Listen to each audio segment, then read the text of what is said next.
नमस्कार, आप देख रहे हैं नेक्स्ट 9 न्यूज़ और मैं हूं आपके साथ मनीष कुमार सैनी। महाराष्ट्र के बीड में एक सरपंच की हत्या के मामले में आलोचनाओं का सामना कर रहे मंत्री धनंजय मुंडे ने शुक्रवार को अपनी पार्टी के वरिष्ठ सहयोगी और राष्ट्रवादी कांग्रेस पार्टी यानी एनसीपी के नेता छगन भुजबल से मुलाकात की थी। धनंजय मुंडे ने कहा कि छगन भुजबल के पास कई सालों तक खाद्य और नागरिक आपूर्ति विभाग था, जो अब धनंजय मुंडे के पास है। वह उनका आशीर्वाद और मार्गदर्शन प्राप्त करना चाहते हैं। बीड में के मासजोग गांव के सरपंच संतोष देशमुख का 9 दिसंबर को अपहरण कर लिया गया और उन्हें प्रताड़ित करने के बाद उनकी निर्मम हत्या कर दी गई। कहा जाता है कि क्योंकि उन्होंने एक पवन चक्की परियोजना संचालित करने वाली ऊर्जा कंपनी से पैसे वसूलने के प्रयास को विफल करने का प्रयास किया था, इसलिए उनकी हत्या कर दी गई।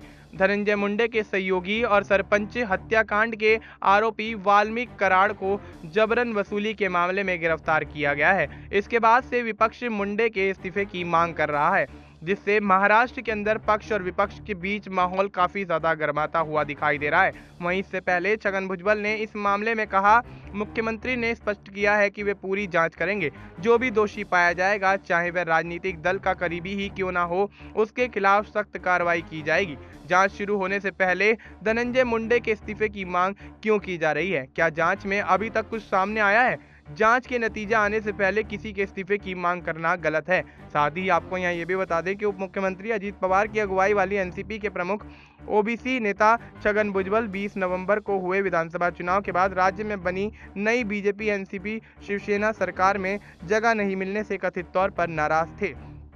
उन्होंने कहा कि उन्होंने कभी नहीं सोचा था कि राज्य मंत्रिमंडल में अपने प्रवेश के लिए मुंडे से इस्तीफा मांगा जाएगा।